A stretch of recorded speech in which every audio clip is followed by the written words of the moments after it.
안녕하세요. 오늘은 도쿄의 킬러 테넌트에 대해 조금은 자세히 알아봅니다. 보통 상업시설의 성패는 킬러 테넌트 유치에 달려 있다고 말을 하는데요. 그렇다면 먼저 테넌트가 무엇인지 알아야겠죠. 테넌트란 쇼핑센터에 입점한 업체를 말합니다. 나이키, 아디다스, 루이비통, 스타벅스 같은 브랜드들이 여기에 해당하죠. 이 중에서도 킬러 테넌트는 고객을 끌어오는 핵심 매장을 말하는데요. 소위 오픈런을 일으키는 브랜드라고 보아도 되고요. 언제나 사람들이 끊임없이 유입되는 곳이라고 하면 되죠. 대표적인 곳이 바로 유니클로 같은 곳이죠. 감사제 같은 행사를 하면 정말로 사람들로 가득 차니까요. 이걸 영어로는 자석처럼 고객을 끌어당긴다는 뜻에서 매그넷 테넌트라고도 부릅니다. 킬러 테넌트가 중요한 이유는 5가지인데요. 첫째, 집객력입니다. 사람들은 그 매장을 보러 쇼핑센터를 찾죠. 둘째, 동반 매출입니다. 사람들이 킬러 테넌트에 와서 다른 물건도 사면서 주변 매장들도 덩달아 매출이 오르기 때문이죠. 셋째, 단골 및 충성 고객 확보입니다. 재밌고 좋은 매장들이 많으면 고객들은 그 매장 또 가야지라며 재방문하니까요. 대표적인 곳이 용산 아이파크몰의 도파민 스테이션인데요. 서브컬처 관련 팝업을 통해 사람들이 재방문을 이끌어내고자 하죠. 넷째, 화제성인데요. 킬러 테넌트들은 SNS에서 이야기되며 트렌드를 만들죠. 예를 들어 유니클로와 니들스의 팝업 소식이 나온 후 SNS상에서는 관련 릴스가 상당히 많이 나오기도 했습니다. 실제 제품 발매 후에 후기를 다룬 릴스나 포스팅이 많이 나오기도 했으니까요. 이것을 위해서 신세계, 현대, 롯데, 아이파크몰 등은 수많은 팝업 매장을 수시로 열죠. 이건 성수동이 더 유명합니다. 다섯째, 임대료 상승인데요. 킬러 테넌트 유무가 건물 전체의 임대료에 영향을 미치죠. 이 같은 이유 때문에 부동산 디벨로퍼들은 킬러 테넌트 유치에 힘을 쏟고 수시로 테넌트를 교체하기도 합니다. 이건 도쿄도 마찬가지죠. 현재 일본의 대표적인 킬러 테넌트로는 유니클로, 무인양품, 3코인즈, 다이소 등이 있는데요. 이 4곳은 일본의 부동산 디벨로퍼들이 가장 선호하는 킬러 테넌트들로 알려져 있죠. 물론 진스, 맥도날드, 스타벅스 같은 곳도 디벨로퍼들이 선호하는 브랜드로 알려져 있습니다. 그러면 차례대로 조금은 자세히 살펴보도록 하죠. 첫 번째는 유니클로입니다. 유니클로는 일본 최고의 킬러 테넌트인데요. 뭐 말이 필요 없죠. 업계에서는 흔들리지 않는다는 의미로 철판 테넌트라고 부르기도 한다고 하네요. 부동산 디벨로퍼와 상업시설이 가장 먼저 유치하고 싶어하는 매장이며 일본 국내 매출 1젠을 돌파하며 소매업계를 주도하고 있죠. 한국도 감사제 기간에는 유니클로의 사람이 많죠. 히트텍과 에어리즘 같은 제품은 언제나 인기가 많고요. 유니클로가 최고의 테넌트인 이유는 압도적인 집객력이에요. 유니클로가 있으면 사람들이 오죠. 브랜드 인지도만으로 집객 효과가 매우 높아 지하철역 인근부터 대형 상업시설까지 다양한 위치에 출점하고 있습니다. 유니클로가 입점하면 주변 카페, 식당, 소매점 매출도 함께 상승하고 10대부터 60대까지 전 연령을 커버한다는 점도 큰 강점이죠. 특히 유니클로 도쿄점은 지하 1, 2층에 OK마켓 긴자, 지유, 다이소, 쿠라스시가 함께 입점해 이 집객력을 잘 보여주고 있습니다. 이곳은 이미 관광 명소까지 돼버렸죠. 이런 집객력의 바탕에는 라이프웨어라는 브랜드 철학이 있습니다. 이 철학은 모두의 삶을 더욱 풍요롭게 만드는 옷을 제공하는 것으로 심플함, 고품질, 내구성, 합리적인 가격을 기반으로 일상에 꼭 필요한 기능성,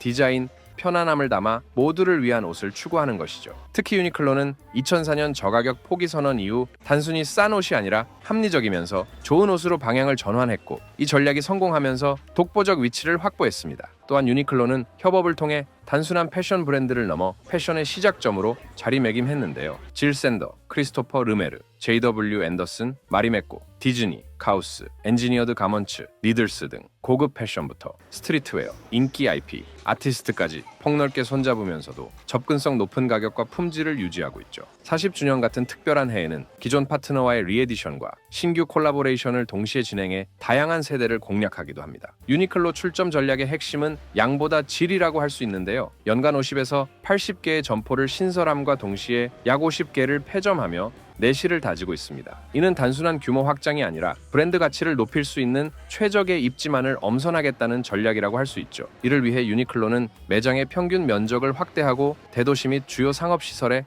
핵심 입지에 대형 매장과 플래그십 스토어를 집중시키고 있는데요. 역산의 점포나 시부야 109 같은 패션 빌딩 입점은 특정 조건이 충족될 경우에만 제한적으로 진행하며 궁극적으로는 독립적인 대형 로드숍 형태를 유지하는 방향으로 사업을 전개하고 있죠. 유니클로의 이러한 매장 대형화는 고객 맞춤형 서비스와 라이프스타일 경험을 합친 공간을 만들기 위함이라고 봅니다. UTM를 통한 커스텀 제작, 리 유니클로 스튜디오의 수선 및 리메이크 서비스, 유니클로 플라워의 생화 코너, 유니클로 커피의 카페 공간까지 갖추면서 매장을 단순히 의류를 구매하는 곳을 넘어 일상의 즐거움을 향유할 수 있는 특별한 거점으로 탈바꿈시키고 있죠. 대표적인 곳이 바로 신주쿠 혼텐점과 유니클로 도쿄점입니다. 두 곳 모두 카페에서 지역 여행 정보를 제공하고 유티미를 통해 지역 맛집과 협업한 한정 상품도 선보이며 지역 관광 거점 역할까지 수행하고 있어요. 특히 유니클로 도쿄점은 프리츠커상 수상 건축가 헤르조그 앤 드메롱이 리모델링에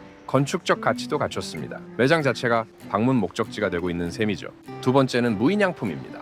무인양품은 물건이 아니라 생활 방식을 판다는 철학을 가진 킬러 테넌트인데요.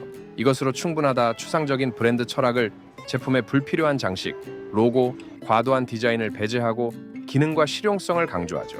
유니클로와는 다른 방식으로 사람들을 끌어모으는데요. 무인양품이 킬러 테넌트인 이유는 브랜드 철학이 명확하고 흔들리지 않기 때문이죠. 무엇보다 무인양품 팬이라는 두터운 단골층을 가지고 있으니까요. 게다가 대학생부터 중장년층까지 넓은 고객층을 가지고 있죠. 또한 무인양품이 입점하면 가구, 인테리어, 생활용품 매장도 함께 활성화되는 측면이 강하죠. 아트레 에비스 같은 경우 무인양품을 식품과 델리 위층에 배치해 집객력을 극대화했죠. 출점 전략은 도시형과 교외형이 각기 다른데요. 도시 중심부 역 근처에는 작은 매장을 열어 출퇴근 고객에 집중합니다. 이와 다르게 교외 쇼핑센터에는 큰 매장을 열어 가구와 가전 같은 대형 상품을 판매하죠. 최근에는 도로의 역 무인양품이라는 새로운 형태도 확대하고 있습니다. 지방자치단체와 협력해 지역 특산품과 무인양품 상품을 함께 파는 방식이기도 합니다. 무인양품의 집객 전략은 빠른 성과보다 브랜드에 충성하는 팬을 만드는 것에 집중하는데요. 대규모 광고 대신 고객이 직접 상품을 만져보고 경험하게 하는 데 집중하죠. 이러한 부분은 다소 시간은 걸리지만 한번 팬이 된 고객의 충성도가 매우 높은 편이죠. 무인양품은 이 전략으로 중국에서만 360일가의 점포를 운영하며 일본 기업 중 드물게 성공했죠. 또한 무지 패스포트 같은 통합 포인트 시스템으로 온라인과 오프라인 고객을 하나로 연결하는 전략도 펼치고 있습니다. 세 번째는 3코인즈입니다. 3코인즈는 부동산 디벨로퍼들과 상업시설이 가장 유치하고 싶어하는 1순위 테넌트 중 한 곳인데요. 무인양품 유니클로, 지유를 제치고 초액으로 선호하는 테넌트가 되었죠. 2025년 일본 경제신문 조사에서도 앞으로의 킬러 테넌트로 평가받은 브랜드인데요. 개인적으로 3코인즈는 무인양품의 감성, 다이소의 가격, 유니클로의 패션성을 골고루 합친 브랜드라고 생각하는데요. 이름이 3코인즈인 이유는 300엔, 3개의 코인으로 물건을 살 수 있는 가게라는 뜻을 가지고 있죠. 3코인즈가 1순위가 된 이유는 여러 가지가 있습니다. 일단 상품 종류가 정말 다양합니다. 한정된 틈새 상품이 아니라 여러 분야의 상품을 취급하죠. 고객층도 매우 넓은 편인데요. 특히 30대 후반 여성과 주부층에게 강한 매력을 가지고 있습니다. 매장의 상품을 보면 무인양품 같은 간결함에 파스톤의 색을 많이 사용해 따뜻한 느낌이 강하죠. 무인양품은 일본 특유의 절제된 느낌이 강한 편이니까요.